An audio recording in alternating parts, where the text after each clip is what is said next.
La conjoncture laitière s'annonce difficile pour le début de l'année 2015, mais tous les signaux ne sont pas pour autant négatifs. La demande internationale reste en effet globalement soutenue. D'autre part, en Europe, où la production laitière était un peu trop abondante depuis quelques mois, un certain nombre de pays, notamment la France, mais aussi l'Allemagne et les Pays-Bas, commencent à ralentir le rythme de progression de leur production. Les difficultés attendues sur le début de l'année 2015 pour le prix du lait à la ferme sont liées à la forte baisse du prix des produits laitiers sur les marchés européens et mondiaux. Cette baisse entamée au printemps 2014 a été accentuée cet été par l'embargo décrété par la Russie à l'encontre des produits laitiers de multiples pays, dont l'Australie, les États-Unis et l'Union européenne. Alors aujourd'hui, la situation est surtout préoccupante pour les poudres de lait dont les niveaux de prix se situent en dessous du minimum atteint en 2012. En revanche, la situation est moins critique pour le beurre.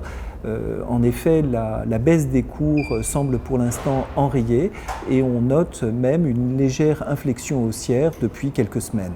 La baisse du prix des produits laitiers est liée au dynamisme de la production laitière dans la plupart des pays du monde. Depuis près de 2 ans, il n'y a pas eu d'accident climatique majeur qui aurait pu atténuer ce développement de la production laitière.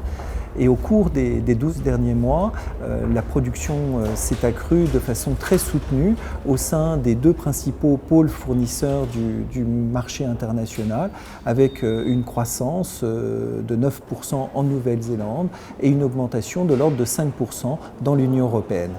La croissance de la production laitière en Europe est à mettre en liaison avec une relative décontraction de plusieurs pays européens vis-à-vis de leur quota national.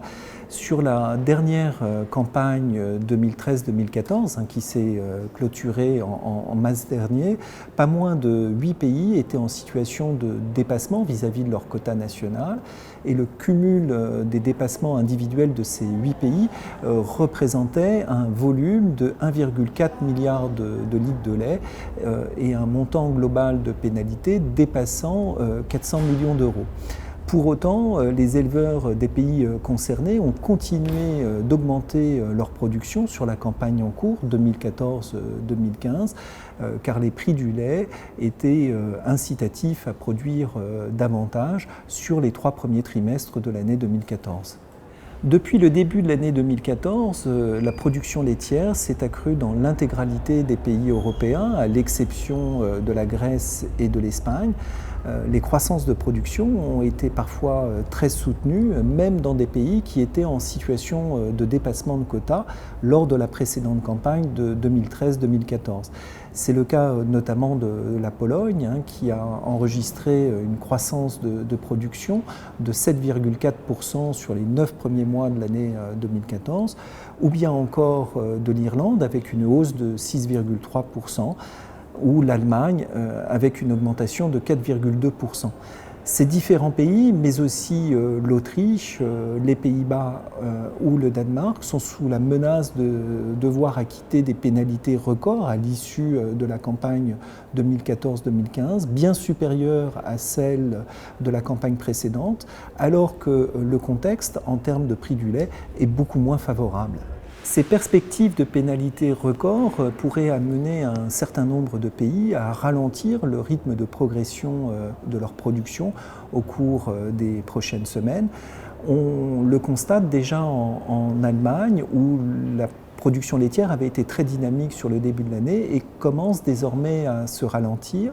Les derniers sondages hebdomadaires montrent une croissance de seulement 0,5% sur la fin du mois de novembre, comparativement à la période équivalente de 2013. Et donc le profil de la collecte en Allemagne sur la fin de l'année 2014 se rapproche fortement de celui de l'année 2013.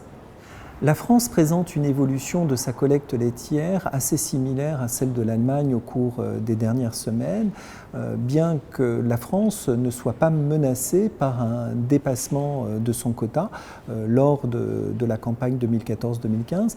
En effet, la France bénéficie d'une marge de manœuvre importante car elle avait clôturé la campagne 2013-2014 avec une sous-réalisation de 6,9% par rapport à son quota national. Aujourd'hui, après un départ très soutenu, marqué par une croissance de près de 7% de la production sur les 9 premiers mois de l'année, la collecte tend désormais à se ralentir. Elle rejoint depuis la fin du mois d'octobre le profil d'évolution de la collecte de 2013. Selon FranceAgriMer, le prix standard du lait de vache était de 358 € des 1000 litres au mois d'octobre et ce prix du lait va se maintenir à des niveaux relativement élevés sur l'ensemble du dernier trimestre 2014. Et sur l'intégralité de l'année 2014, le prix moyen du lait devrait se situer 6 à 7% plus haut que celui de l'année 2013.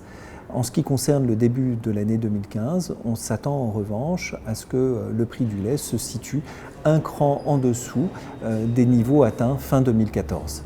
En ce qui concerne l'ensemble des charges d'exploitation, l'indice IPAMPA de l'Institut de l'élevage montre une très légère tendance baissière.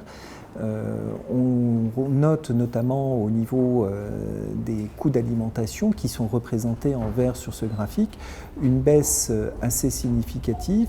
Pour autant, cette baisse n'a pas eu de forte incidence sur l'indice général qui est représenté en bleu sur ce graphique, car d'autres postes de dépenses ont augmenté en parallèle, notamment les frais vétérinaires, mais aussi les frais d'entretien et de réparation des véhicules.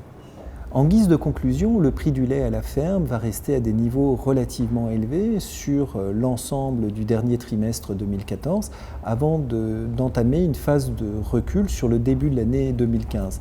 Il est difficile d'estimer à l'heure d'aujourd'hui l'ampleur et la durée de cette période de flottement. Mais même si nous allons traverser une période compliquée pendant quelques mois, un revirement de tendance dans le courant de l'année 2015 est tout à fait envisageable. La demande internationale, notamment dans les pays émergents, reste en effet globalement bien orientée.